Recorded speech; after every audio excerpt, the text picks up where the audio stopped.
TVC, a TV do Correio da Manhã.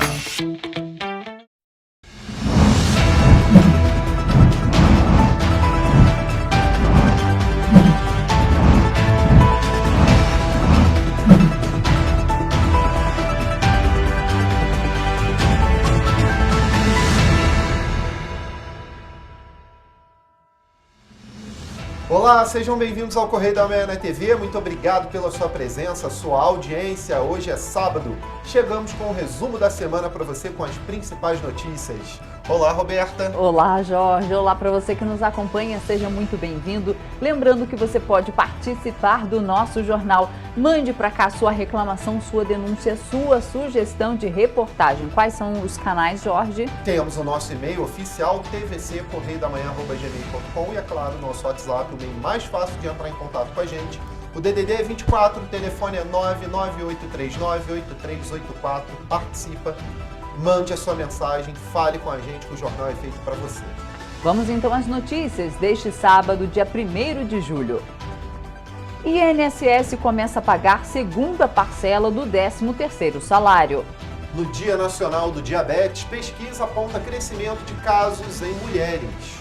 Clima frio favorece a disseminação de doenças respiratórias. Depois da faixa de pedestre inusitada, a Prefeitura de Petrópolis instala tanques em pontos turísticos na cidade. IPHAN manda tirar. Incêndio de grandes proporções tomou conta do lixão do Fischer, localizado em Teresópolis. E outro incêndio no Parque Nacional da Serra dos Órgãos destrói a mata depois da queda de 2 balões. Agora, no Correio da Manhã na TV.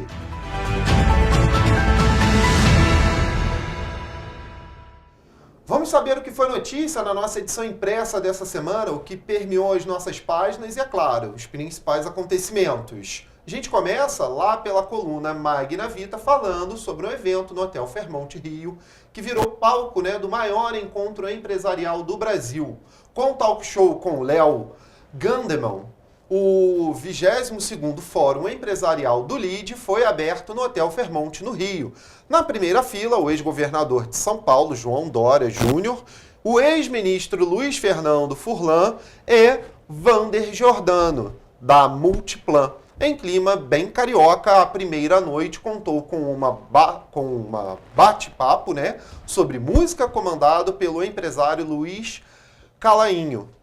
Durante 3 dias, o LIDE reúne governadores, políticos e empresários para debater o futuro econômico do país. O Correio da Manhã é mídia partner do evento e realizará uma cobertura especial dos painéis. Censo 2022, país tem mais de 203 milhões de habitantes. Coleta foi adiada pela pandemia e se arrastou aí por um ano.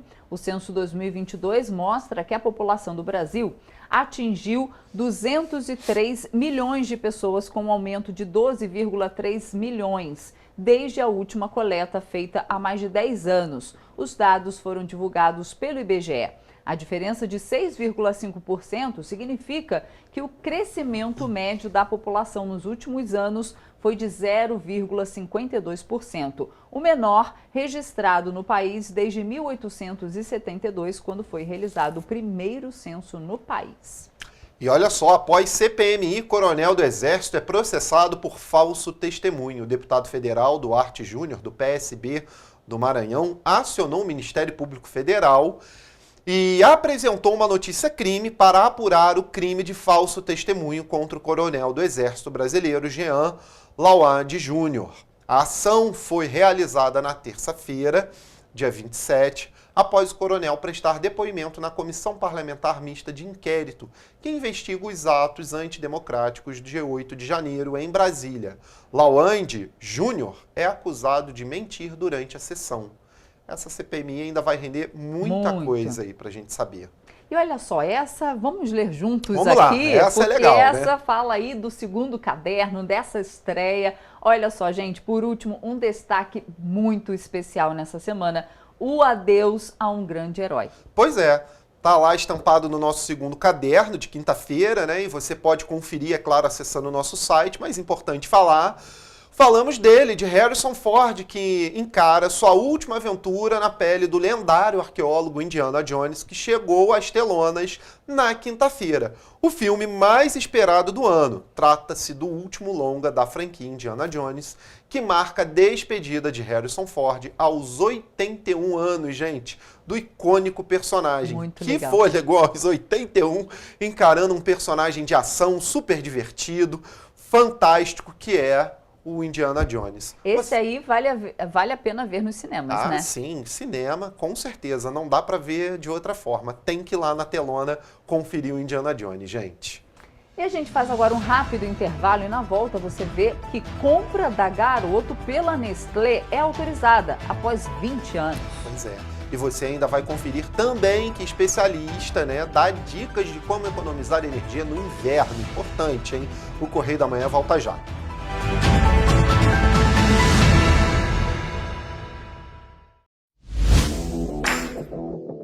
Para ter mais qualidade de vida, conte com a maior rede de academias de Petrópolis. Aqui na Corper, com uma mensalidade, você utiliza todas as unidades: Centro, Bingen, Itamaraty e Itaipava. Com planos a partir de R$ 84,00, a academia oferece ambientes modernos para você cuidar da sua saúde com segurança. Os espaços contam com dezenas de aparelhos de musculação, diversos equipamentos para aeróbico e funcional. Além, é claro, de profissionais qualificados e uma extensa grade de aulas coletivas, que inclui dança, bike, jump, wolf fit, step fit, entre outras. Nossas estruturas são equipadas com salas de musculação e aulas coletivas, salas de avaliação física e nutricional, vestiários e estacionamentos amplos. Venha nos fazer uma visita e surpreenda-se!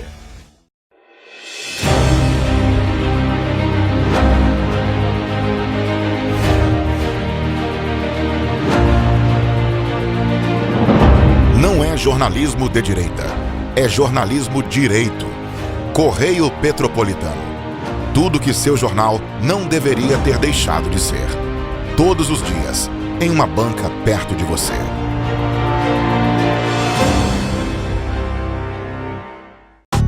Rio de Janeiro, atração o ano inteiro. Tem descanso, tem folia. Noite e dia, alegria. Sol e praia, diversão. No prato ou copo, a festa, o bar, museu ou bloco. Show, cultura, história. Gravado na memória e no seu coração. Rio de Janeiro, vem se apaixonar. Rio de Janeiro, vem se apaixonar.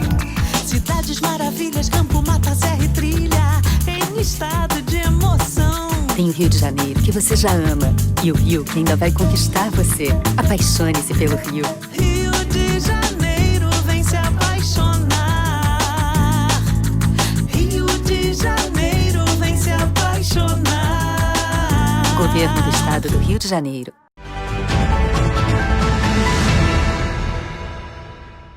Estamos de volta. O inverno começou no dia 21 de junho, mas as temperaturas baixas e o clima seco já chegaram antes dele, trazendo incômodos como tosses, espirros e também coriza. Isso porque o frio é o clima ideal para a disseminação dos vírus, que afetam as vias respiratórias, causando infecções e outras doenças. De acordo com a Organização Mundial da Saúde, as alergias atingem 30% da população mundial.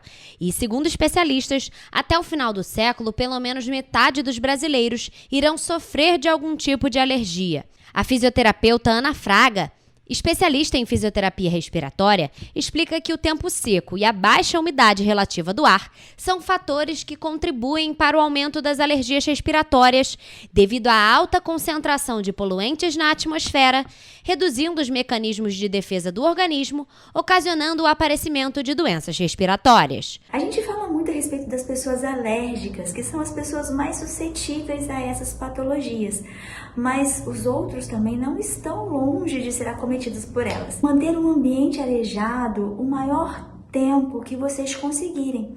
Nem sempre a gente fica em casa o dia inteiro, todo mundo trabalha, mas é fato que deixar as janelas abertas, sacudir a poeira, quer dizer, evitar a poeira, certo? Isso também nos ajuda a ter um bom condicionamento respiratório. O ar frio atua como irritante das vias aéreas, o que pode ocasionar sintomas alérgicos, como a falta de ar e a coriza. Além disso, durante o inverno, existe a maior circulação de vírus, como o resfriado e a gripe, aumentando assim as doenças do aparelho respiratório.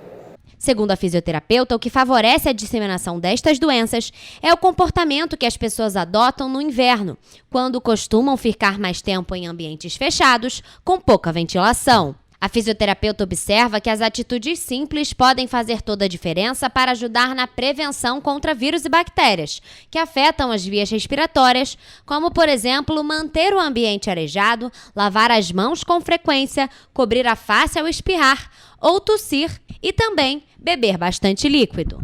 Todas as nossas dicas servem para idosos, servem para crianças, servem para pessoas que têm outras comorbidades, certo? Nós não podemos esquecer dos grupos de risco, claro, pessoas que já têm patologias, pessoas que já têm uma susceptibilidade a ter essas doenças. Tem algumas pessoas que nós chamamos de casquinha de ovo. O tempo muda e de tão sensível que é, acaba mudando junto com o tempo. Então sempre está gripada, sempre está com coriza, né? Essas são as nossas pessoas mais alérgicas. E olha só, gente, continuando, durante os dias de frio, a tendência é que o valor pago na conta de luz aumente. Por quê? Claro, você gasta mais, aquecedor, enfim, né? Para não ter um susto no fim do mês, né? Nós preparamos uma reportagem para te ajudar a economizar, aderindo a algumas mudanças de hábitos. Veja só. O inverno começou na última semana, mas as temperaturas já estavam baixas no estado do Rio de Janeiro há algum tempo. Como típico da época, na tentativa de se aquecer, os banhos ficam mais demorados e as secadoras de roupa são usadas com mais frequência. Apesar do bem-estar que proporcionam, esses equipamentos aumentam o consumo de energia e, por isso, os consumidores devem ficar atentos para evitar surpresas desagradáveis na hora de pagar a conta de luz. Em relação às máquinas de lavar e secar, é essencial utilizar a capacidade máxima dos equipamentos. Procure não acionar a função aquecimento de água e fique alerta à quantidade de sabão, evitando assim repetir o enxágue. Quanto às máquinas secadoras, use apenas quando for realmente necessário. E em dias frios, vale também reduzir a potência da refrigeração da geladeira e procurar não abrir a porta desnecessariamente. No mês passado, a Agência Nacional de Energia Elétrica informou que a bandeira verde vai ser mantida para o mês de julho nas contas de luz. Sendo assim, não há cobrança a mais no valor final. A bandeira está em vigor desde abril do ano passado. Segundo o Tiago, o uso consciente do chuveiro elétrico, por exemplo, pode resultar em uma economia de até 30% por mês se utilizado nas posições morno ou verão. Pequenas mudanças de hábito ajudam a reduzir o impacto no orçamento doméstico. Chuveiro elétrico, aquecedor, máquina de lavar e secar e geladeira são aparelhos que exigem uma atenção especial nesse período.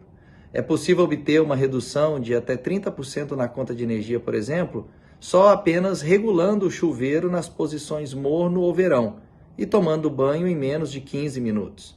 No caso dos aquecedores, que podem representar até 1/3 do gasto doméstico com eletricidade, a dica é não deixar o aparelho ligado por longos períodos e utilizá-lo somente quando você estiver naquele ambiente.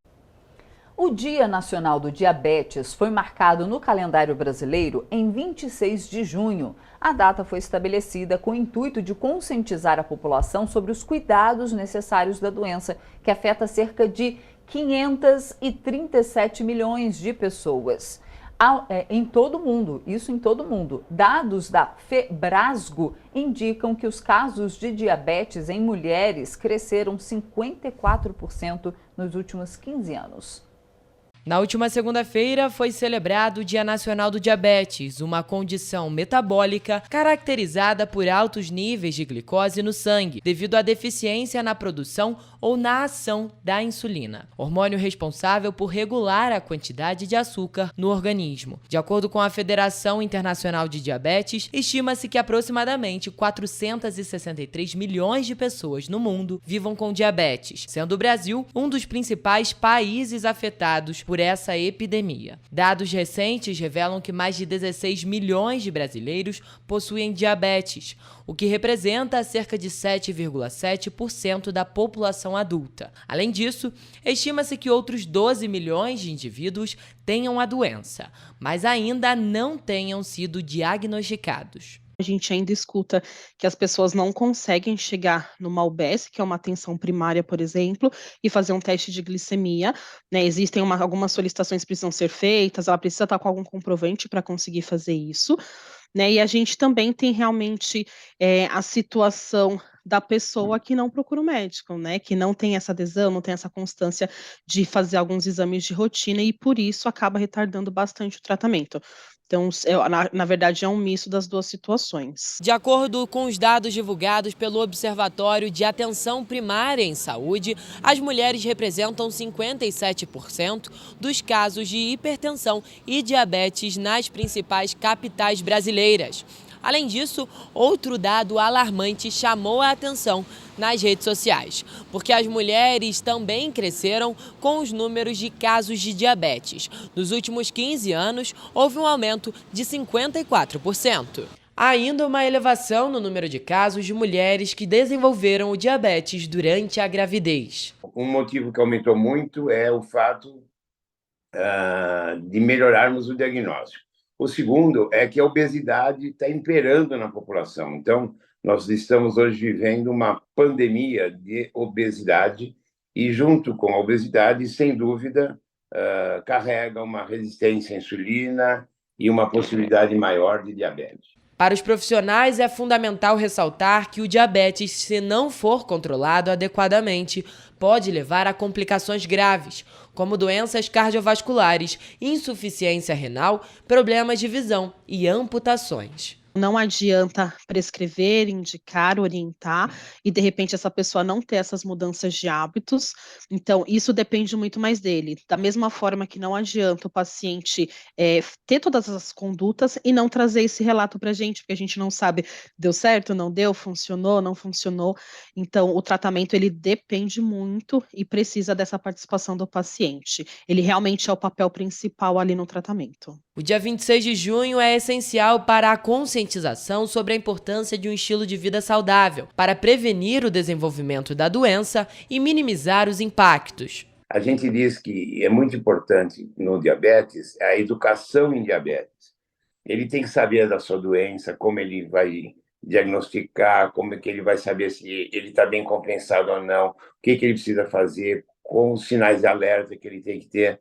Então, não só ele, mas a família, quem convive com essa pessoa, porque às vezes é criança, às vezes é esposo ou é esposa, todos têm que entender esse processo todo.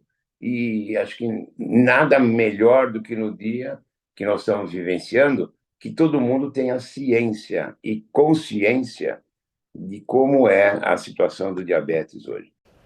E olha só, gente, a decisão do Conselho Administrativo de Defesa Econômica, o CAD, que aprovou a aquisição da fábrica de chocolates Garoto pela Nestlé, nesse mês, encerra um processo administrativo de quase 2 décadas. O desfecho acompanha integralmente a proposta de julgamento defendida pelo representante do Ministério Público Federal perante o CAD, Procurador Regional da República, Valdir Alves. Ele também integrou uma comissão de negociação com o objetivo de analisar e aperfeiçoar a proposta de acordo apresentada pela Nestlé no início deste ano. Além disso, abriu caminho para pôr fim a uma disputa na Justiça com a autorização para a realização de um acordo judicial. Entre os compromissos assumidos pela empresa estão a proibição de adquirir nos próximos 5 anos ativos que representem percentual igual ou superior a 5% do mercado nacional de chocolates. O outro compromisso é a manutenção pelos próximos 7 anos de investimentos feitos na fábrica de chocolates da Garoto em Vila Velha, no Espírito Santo. O INSS começou a pagar esta semana a segunda parcela do 13º salário a aposentados e pensionistas que recebem o equivalente até um salário mínimo.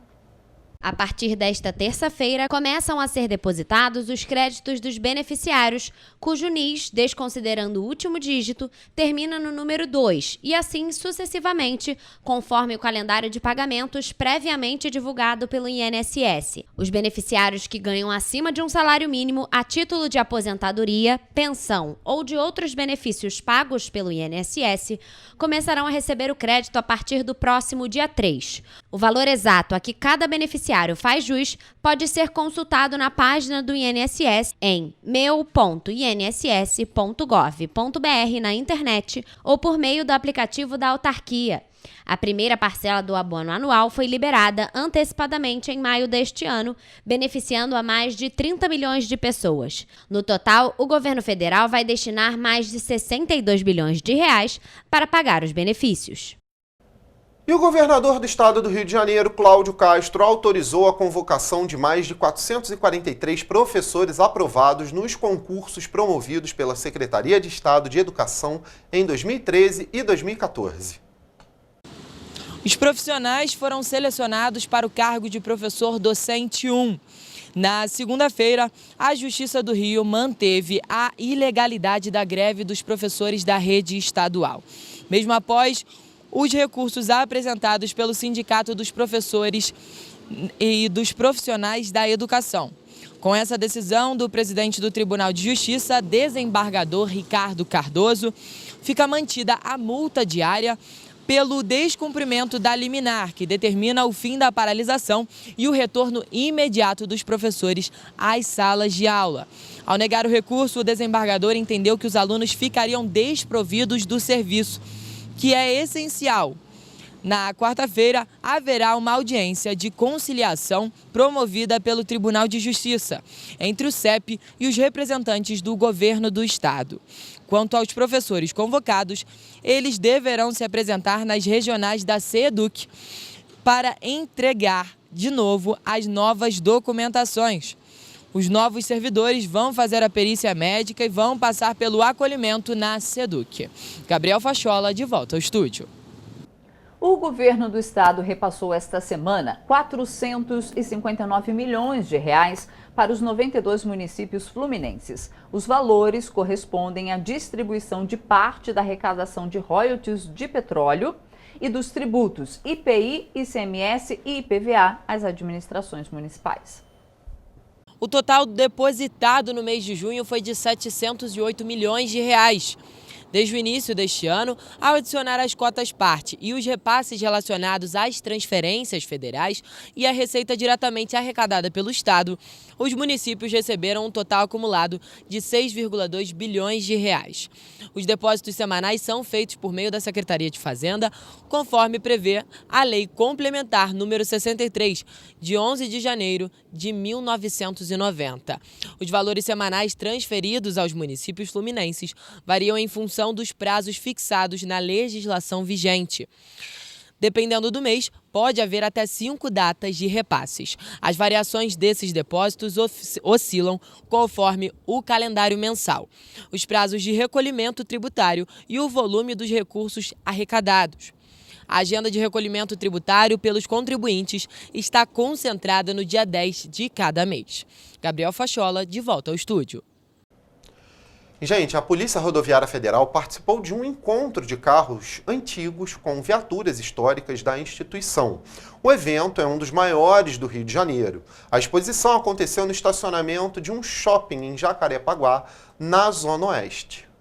Com entrada gratuita, a 10ª edição do Lords VW reuniu centenas de apaixonados pelo universo automobilístico. Viaturas antigas da Polícia Rodoviária Federal, como Fusca, Kombi, Jeep, chamaram a atenção de todos. Mais de 300 modelos de veículos de colecionadores participaram da exposição. Policiais rodoviários federais entregaram brindes para as crianças, broches e talões de multa mirim. Personagens fantasiados também animaram o público infantil. Para os adultos, além da exposição, o evento tinha peças peças, acessórios, miniaturas e outros itens que remetem aos carros antigos. No espaço da PRF, receberam orientações sobre as normas de conduta e circulação no trânsito. Dezenas de pessoas, entre elas muitas crianças, tiraram fotos nas viaturas históricas que eram usadas no patrulhamento das rodovias federais. E um encontro inusitado aconteceu durante o evento. O proprietário de um carro antigo conheceu o policial federal rodoviário que aplicou uma multa no veículo há mais de 40 anos. Rafael Garcia, proprietário do Fusca 1968, conta que o carro foi multado em 1977 e até mesmo a multa ele guardou para expor junto com o carro nas exposições. Há 1 ano e meio atrás eu adquiri e conversando com o sobrinho do proprietário que estava negociando comigo, ele me mostrou essa multa aqui de 1977 por excesso de velocidade. Hélio Dias, veterano aposentado da PRF, contou que fazia fiscalização com radar na rodovia Presidente Dutra, BR-116, na década de 70, quando flagrou o Fusca a mais de 90 km por hora. O carro foi abordado, o motorista recebeu autuação, orientações quanto aos riscos pelo excesso de velocidade e seguiu viagem. Mais de 40 anos depois, o policial rodoviário federal estava na exposição e encontrou o atual proprietário do veículo. O inspetor ressaltou a importância da fiscalização com ações educativas. A fiscalização é um dos pilares, então ela favorece muito a educação, porque se o senhor, na época, não tivesse se conscientizado que a velocidade não era bom ele ficar rodando, esse Fusca hoje em dia ele não estaria nesse estado maravilhoso que ele está. E você vai ver depois no intervalo que entidades empresariais cobram mobilidade e ordenamento urbano em Itaipava. Pois é, e você vai ver também que a Justiça determina que Petrópolis agilize cirurgias ortopédicas e traumatológicas em pacientes que há anos aguardam na fila. Voltamos já.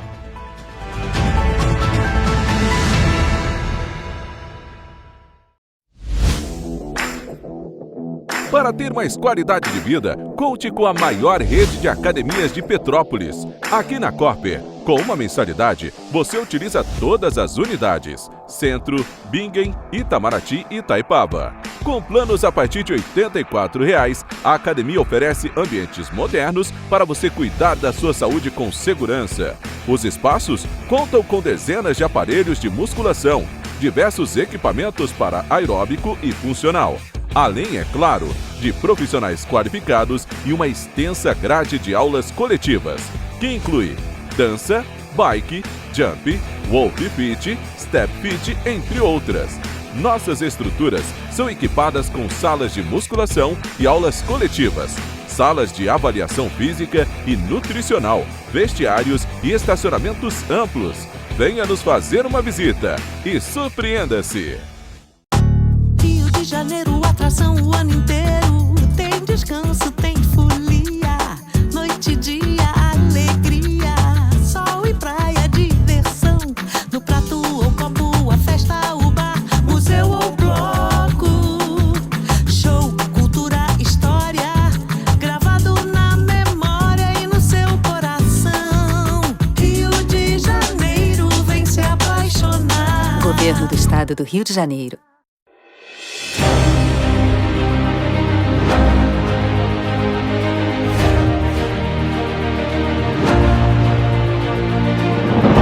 Não é jornalismo de direita, é jornalismo direito. Correio Petropolitano. Tudo que seu jornal não deveria ter deixado de ser. Todos os dias, em uma banca perto de você.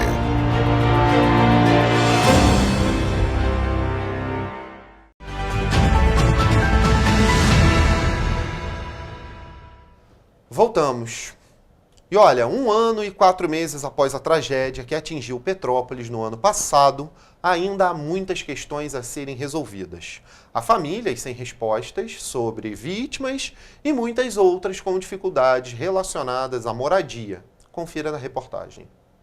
As muitas famílias que ficaram desalojadas e desabrigadas com as chuvas que atingiram Petrópolis em 2022 seguem na luta para conseguirem habitações seguras. Desde a tragédia, ainda não foi desenvolvida nenhuma política habitacional concreta para a população atingida. A questão é criticada pela Procuradora de Justiça do Ministério Público do Rio de Janeiro, Denise Tarim, que acompanha a situação da cidade desde as chuvas. Sabemos que o cenário do desastre de 2022 ainda está aí, né? As obras, como um todo, ainda não foram implementadas, né? Temos pessoas ainda fora das suas residências, sem a perspectiva de algum outro local seguro para se viver. Para você ter uma ideia, ainda temos pessoas afetadas pelo desastre de 2011 vivendo em aluguel social. Então, a questão habitacional é urgente e precisamos passar por essa reflexão. Mas o problema é ainda maior do que parece. Isto porque a questão habitacional não é resolvida em Petrópolis, pelo menos desde a tragédia de 2011. Pessoas que foram atingidas há 12 anos atrás ainda não receberam nenhuma moradia. Naquela tragédia, na época, a promessa era a entrega de 1.000 casas na cidade. De acordo com o Movimento Aluguel Social e Moradia de Petrópolis, a cidade apresenta um déficit habitacional de 12.000 unidades. Até o momento, mais de 3.700 famílias atingidas em 2022 continuam sem moradia e, enquanto isso, o prédio localizado na rua Floriano Peixoto ainda não foi disponibilizado para as famílias. Em 2021, o governo do estado apresentou projetos para a construção de 350 unidades residenciais nas localidades da Mosela, Benfica e Vale do Cuiabá. No entanto, a Prefeitura de Petrópolis só enviou respostas ao governo do estado em abril deste ano. Assim, a análise da documentação começou há pouco mais de um mês pela Secretaria de Estado de Habitação de Interesse Social. A pasta prometeu dar a maior celeridade possível ao processo para que seja feita a aprovação de forma a viabilizar o início das obras.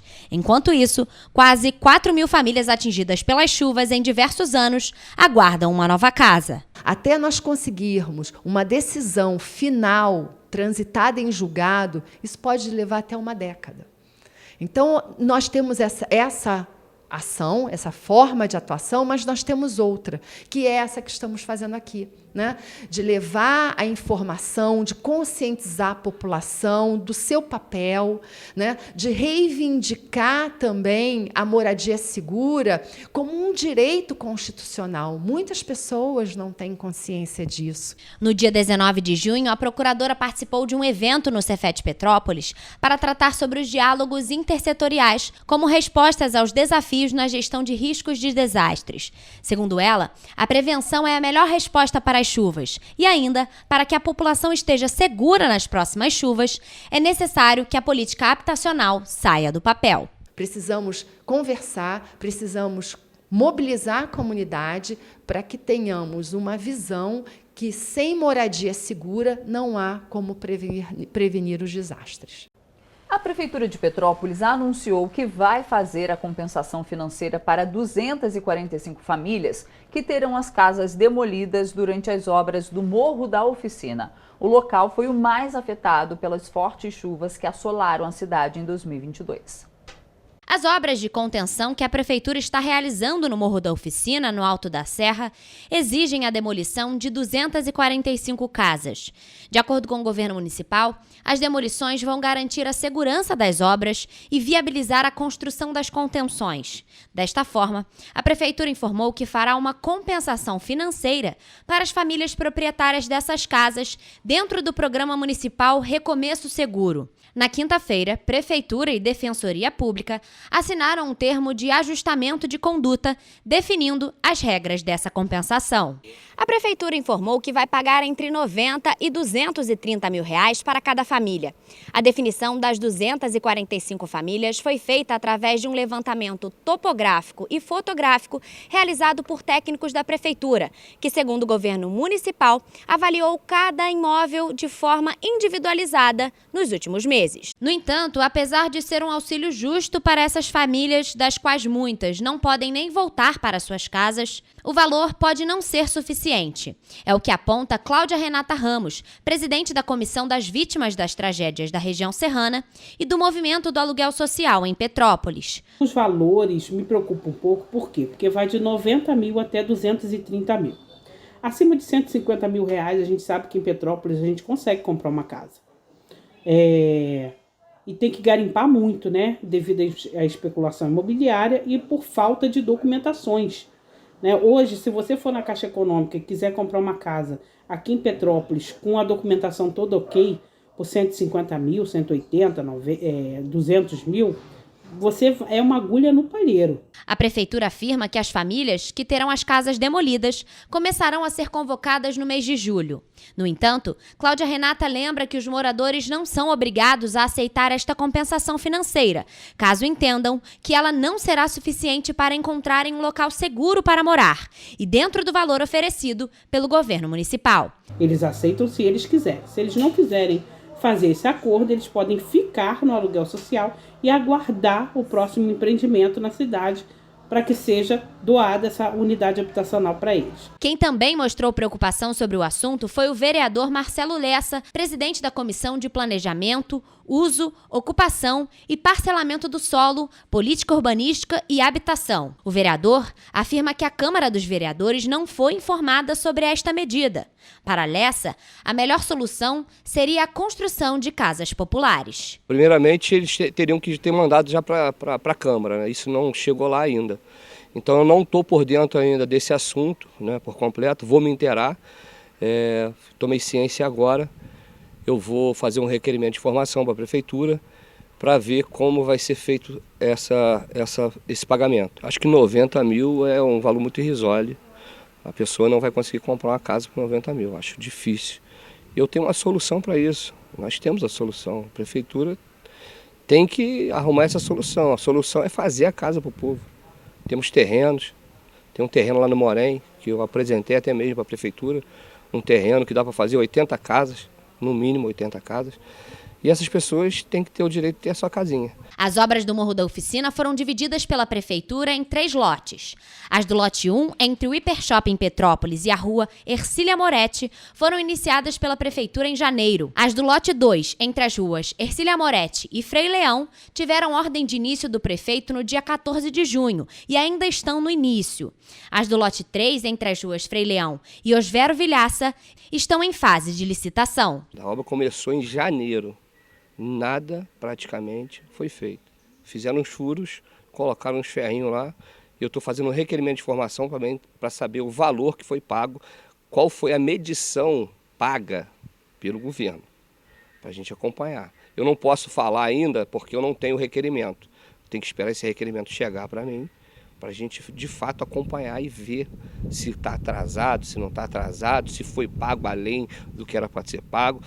E olha, a Justiça determinou quebra de sigilo bancário de Jamil Sabrá e outros 5 envolvidos na operação que investiga desvio de dinheiro na Companhia Petropolitana de Trânsito e Transportes, a CPTrans. A decisão foi expedida na 2ª Vara Criminal Especializada do Rio de Janeiro. O juiz Juarez Costa de Andrade aceitou a denúncia do Ministério Público do Estado do Rio de Janeiro contra o diretor-presidente afastado da CPTrans, Jamil Sabrá Neto, por suspeita de chefiar organização criminosa para desvio de recursos enquanto esteve na Prefeitura de Petrópolis. Na decisão, o juiz acatou o pedido de quebra de sigilo bancário e apreensão dos bens e bloqueio de valores de Jamil e outros 5 envolvidos, entre eles o irmão de Jamil, Bernardo Sabrá. Este é um desdobramento da Operação Clean, que ocorreu em agosto do ano passado e resultou no afastamento de Jamil Sabrá do cargo de presidência da companhia, cargo que ocupava desde dezembro de 2021, nomeado pelo prefeito Rubens Bontempo. Na ocasião, Bernardo Sabrá foi exonerado do cargo que ocupava como assessor executivo no Instituto Rio Metrópole, cargo até então ocupado por Jamil, pouco antes de vir à Prefeitura de Petrópolis. A operação realizou busca e apreensão na casa de Jamil, na sede sede da CPTrans e na casa dos demais envolvidos. Foram apreendidos celulares, equipamentos eletrônicos, computadores e cerca de R$90 mil em espécie. De acordo com a denúncia do Ministério Público do Rio de Janeiro, o grupo desviou, através de documentos fraudulentos e superfaturamento de serviços, cerca de R$1.400.000 dos cofres públicos. Estão sendo investigados, além de Jamil e seu irmão Bernardo, Ralph Costa da Silva Santos, que ocupava o cargo de gerente financeiro da CPTrans, a empresa Via Rio Sinalizações e o sócio Jean-Pierre, Rodrigo Sodré de Souza Magalhães e Alexandre Ribeiro Vieira, funcionários da CPTrans. O Ministério Público chegou a pedir a prisão preventiva dos envolvidos, mas não foi aceita pela Justiça. O juiz determinou a quebra de sigilo bancário, a apreensão de bens e o bloqueio dos valores e proibiu os envolvidos de ocuparem cargos públicos ou participarem de contratos públicos no caso da empresa envolvida. E nós temos resposta. Os advogados de defesa de Jamil Sabrá Neto e Bernardo Sabrá afirmaram nessa última terça-feira, dia 27, ao Correio da Manhã, a inocência de seus clientes em relação à denúncia de desvio de dinheiro e organização criminosa na Companhia Petropolitana de Trânsito e Transportes, a CPTrans, gente. A Justiça acatou a denúncia do Ministério Público do Estado do Rio e pediu a quebra do sigilo bancário dos irmãos. A defesa de Jamil Sabrá disse que as acusações são, abre aspas, absolutamente descabidas, fruto da narrativa falaciosa de opositores políticos, fecha aspas. Pois é, a nota segue dizendo o seguinte, que o ex-presidente da CPTrans teria autonomia para tomadas de decisões e que entendeu que os contratos anteriormente assumidos pela companhia apresentavam fragilidades. Com isso, realizou a contratação de uma nova empresa dentro da legalidade. Abre aspas, como já demonstrado nos autos, fecha aspas. Jamil respeita a decisão judicial e irá cumprir todas as medidas cautelares determinadas pelo juiz.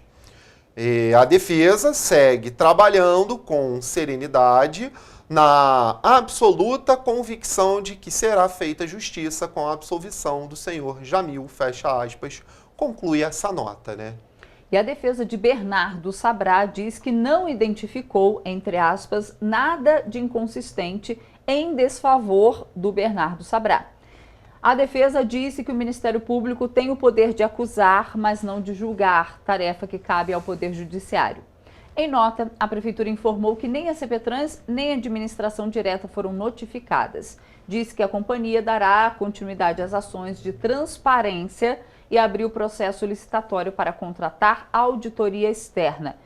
E o objetivo é avaliar todos os contratos realizados nos últimos anos, diz aí a nota da Prefeitura. Pois é, agora é aguardar aí as investigações e o que vai acontecer a mais, né, dentro desse caso. Vamos dar continuidade aqui porque na madrugada do último domingo, um incêndio de grandes proporções tomou conta do lixão do Fischer, localizado em Teresópolis. Os danos causados foram significativos e as consequências puderam ser vistas e sentidas pela população, já que é uma fumaça tóxica e que tomou conta de parte da cidade. Desde as primeiras horas da manhã desta segunda-feira, uma espessa cortina de fumaça preta começou a se espalhar pelo ar, envolvendo a cidade de Teresópolis em uma atmosfera sufocante. A fumaça, proveniente de um incêndio no lixão do Fischer, resultou em fortes odores e partículas tóxicas, que causaram desconforto e medo na população. Nas redes sociais, dezenas de vídeos mostraram moradores sendo levados para hospitais da cidade após passarem mal. Segundo a Prefeitura, 3 pessoas deram entrada na UPA 24 horas e uma no Serviço de Pronto Atendimento Dr. Eitel Abdala, no bairro de São Pedro, com um quadro de tosse seca leve. Segundo a Secretaria Municipal de Educação, no período da manhã, as aulas foram suspensas em 35 escolas e 18 creches da rede municipal de ensino. À tarde, 17 escolas e 5 creches encontraram-se fechadas devido à fumaça. Essa é a terceira vez que um incêndio é registrado no lixão. Segundo a Prefeitura de Teresópolis, o Corpo de Bombeiros foi acionado às 5h08 da manhã e chegou ao local 12 minutos após o acionamento. A Prefeitura informou ainda que as investigações apontam uma possibilidade de que o incêndio tenha sido criminoso. E por isso, as investigações estão em aberto. Durante a tarde, o prefeito de Teresópolis, Vinícius Clausen, divulgou por meio das redes sociais atualizações sobre o incêndio. Estamos ali fazendo a contenção desse fogo para trazer normalidade à vida dos teresopolitanos. Sigo aqui firme e forte e em breve maiores informações. E já estamos perto de pegar o responsável por esse crime absurdo que acometeu a nossa cidade na manhã dessa segunda-feira. O município recomendou ainda que a população, principalmente pacientes portadores de doenças respiratórias, utilizem máscaras de proteção para evitar o contato direto com a fumaça tóxica. O uso é recomendado pelo menos até que a fumaça se dissipe. A gravidade da situação chamou a atenção dos vereadores da cidade. De acordo com o parlamentar Rangel, o problema é antigo. Por mais que as pessoas tomem cuidado, tenham tentar de alguma maneira, eu acredito que as próximas horas e até os próximos dias é que vão nos dar esse verdadeiro quadro dessa tragédia de saúde. Mas a tragédia ambiental ela já está instalada ali desde 2015. Em 2018, o Instituto Estadual do Ambiente embargou o vazadouro de Teresópolis, local onde são despejados líquidos, detritos e o lixo, por acreditar que o espaço não comportava um sistema operacional adequado. Mas houve uma decisão judicial em que era permitido que o vazadouro ainda funcionasse. E desde então, o local funciona com base nessa decisão. Chegou a hora do Ministério Público, da Justiça, tomar protagonismo nisso também, até porque se esse lixão funciona lá hoje, é graças a uma liminar judicial. E ainda falando de incêndio, gente, olha só, após o incêndio, no aterro do Fischer em Teresópolis, registrado na última segunda-feira, a Prefeitura de Teresópolis divulgou informações sobre quais providências serão tomadas a partir daquele momento, Vamos conferir. Na última segunda-feira, a população de Teresópolis viveu um grande desespero após um incêndio ocorrer no lixão do Fischer. O incidente resultou na liberação de uma fumaça tóxica que contaminou o ar. 3 pessoas deram entrada na UPA 24 horas e uma no serviço de pronto atendimento Dr. Eitel Abdala, no bairro de São Pedro, com quadro de tosse seca leve. Após o incêndio ser controlado, a Prefeitura de Teresópolis divulgou uma nota informando quais vão ser as providências a partir de agora, para o controle do lixão, que opera desde 2018 por meio de uma liminar judicial. Existem 2 soluções em andamento para resolver o problema com o aterro sanitário no município. A primeira seria a paralisação do lixão do Fischer e a contratação de um transbordo para levar o lixo a um aterro sanitário que seria licenciado. A segunda ação seria a criação de uma usina para o processamento do lixo que está no lixão do Fischer e também do lixo coletado. Em caso do transbordo, a Prefeitura de Teresópolis busca um acordo com o governo do estado para custear anualmente o serviço, estimado em R$20 milhões. A próxima audiência está prevista para o dia 20 de julho, quando a Justiça definirá as responsabilidades de ambas as partes. Já sobre a usina, o procedimento encontra-se em fase de elaboração do termo de referência e o posterior edital de licitação. A expectativa é que, após licitada, a usina inicie os trabalhos em um prazo que pode variar entre 18 e 24 meses, encerrando definitivamente as atividades no aterro sanitário. E ainda falando sobre incêndios, só que dessa vez na Serra dos Órgãos. No último domingo, 2 balões caíram no Parque Nacional da Serra dos Órgãos, causando um incêndio florestal no local. Ainda não se sabe ao certo a extensão da área atingida pelas chamas, mas a ação exigiu equipes de 4 órgãos diferentes. Um incêndio de grandes proporções atingiu o Parque Nacional da Serra dos Órgãos, nos campos de altitude do Açu, neste domingo. De acordo com informações da equipe do Parnaso, ainda não se sabe a extensão da área atingida. As chamas foram iniciadas por 2 balões que caíram na região. Eles foram encontrados pelas equipes que combateram as chamas. O primeiro combate às chamas foi realizado por equipes do Parnaso. Em seguida, equipes da Brigada de Incêndio, do Instituto Chico Mendes de Biodiversidade, do Corpo de Bombeiros e do Instituto Brasileiro do Meio Ambiente também trabalharam no incêndio, que foi contido ainda no domingo. Uma aeronave do Corpo de Bombeiros também foi utilizada para transportar os combatentes. A principal preocupação era de que o fogo se alastrasse ainda mais e atingisse o abrigo de montanha do ICMBio no Açu por conta da direção do vento. Nesta segunda-feira, as equipes do Parque Nacional da Serra dos Órgãos realizaram um monitoramento e rescaldo da área atingida. Vale destacar que a soltura de balões é proibida e está enquadrada na Lei de Crimes Ambientais. O Ministério Público do Estado do Rio de Janeiro obteve uma decisão determinando que Petrópolis adote medidas para agilizar cirurgias ortopédicas e traumatológicas de pacientes que aguardam há anos na fila de espera. Na decisão, a magistrada Thaís Mendes Tavares determinou que o município, por meio da Secretaria de Saúde, adote uma série de medidas para a redução da fila de espera de pacientes que há anos aguardam a realização de cirurgias ortopédicas ou traumatológicas. Assim, o município de Petrópolis deverá realizar, no prazo de 30 dias, as cirurgias dos pacientes crianças que estão aguardando vaga na central de regulação para o procedimento referente à correção do pé torto congênito. Além disso, no prazo de 40 dias e obedecendo à ordem cronológica, o município deverá realizar as cirurgias ortopédicas dos pacientes que se encontram aguardando vaga na central de regulação desde os anos de 2018, 2019 e 2020. O documento cita ainda que a Prefeitura deverá apresentar em até 5 dias a fila de espera das cirurgias ortopédicas relativas aos pacientes em geral e encaminhar ao Ministério Público do Rio de Janeiro semanalmente estas informações. Também deverão ser informados todos os procedimentos que foram realizados neste período, detalhando a data do procedimento e o tipo de cirurgia que foi realizada. Em sua decisão, a magistrada afirmou que o posicionamento da Prefeitura é inadmissível e violação ao direito fundamental à saúde por parte do município de Petrópolis. O documento aponta que, atualmente, há aproximadamente 40 pacientes aguardando a realização de cirurgias ortopédicas desde os anos de 2018 a 2020. E após a polêmica instalação de um tanque no muro da Catedral São Pedro de Alcântara, a Prefeitura de Petrópolis instalou outro equipamento sem autorização do IPHAN, desta vez na Praça 14 Bis.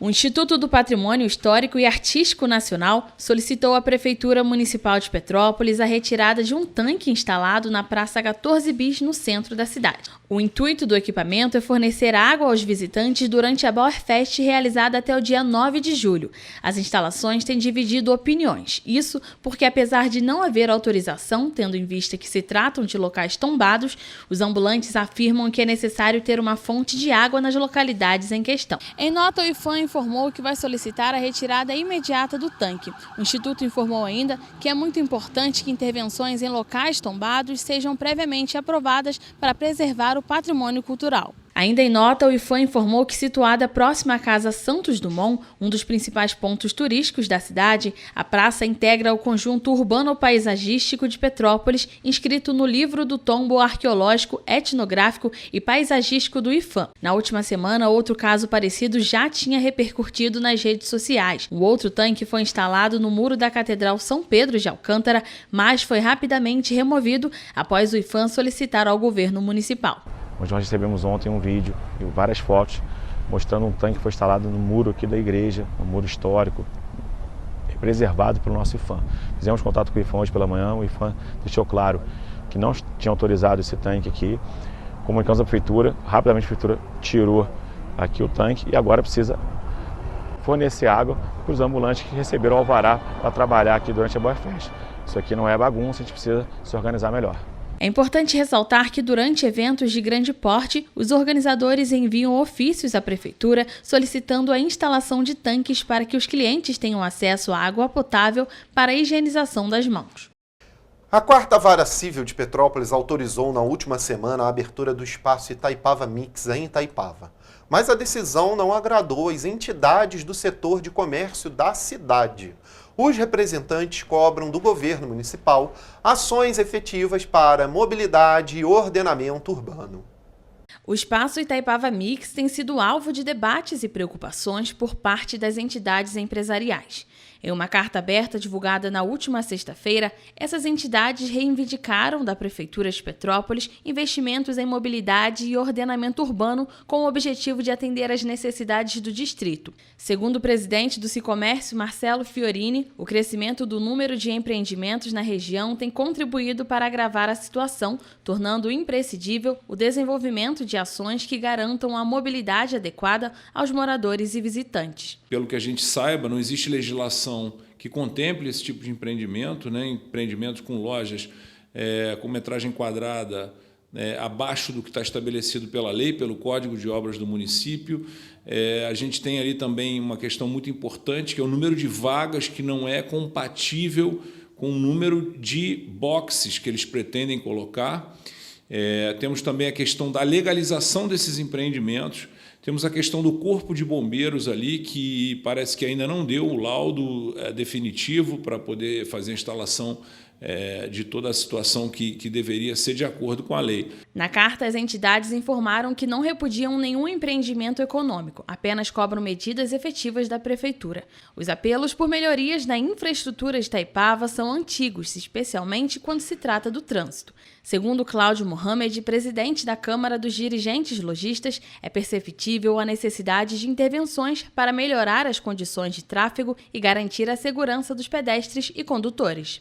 É necessário que se estude o mais rápido possível esses acessos que possam ser feitos entre Itaipava e a nossa BR-040, porque isso ia desafogar muito o trânsito. Então, você imagina, se a gente tivesse ali algumas saídas, né? A gente já tem algumas, mas são poucas, mas se já tivéssemos mais saídas que ligasse ali a Estrada União Indústria, onde é Itaipava, com a BR-040, você tem a certeza que isso já ia desafogar muito o nosso fluxo ali de automóveis e a gente teria condições de circular ali com muito mais facilidade. A 4ª Vara Civil de Petrópolis autorizou na última semana a abertura do estabelecimento.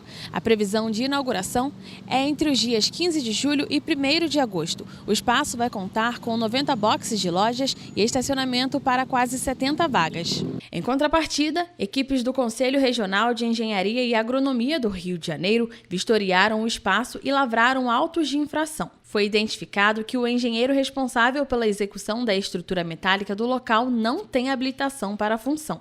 O estabelecimento ainda foi autuado por falta de documentação que define a atribuição dos funcionários, falta de placa visível e legível ao público e exercício ilegal pessoa jurídica executando atividades privativas de profissionais do sistema Conficrea. Os responsáveis se comprometeram a regularizarem a situação. A placa já foi instalada após a notificação. Gente, a gente vai ficando por aqui, mas é claro, segunda-feira, 7h30, a gente está de volta com muita informação para você aqui ao vivo na TVC. Tchau, gente. Um ótimo fim de semana e até segunda. Tchau, tchau, gente.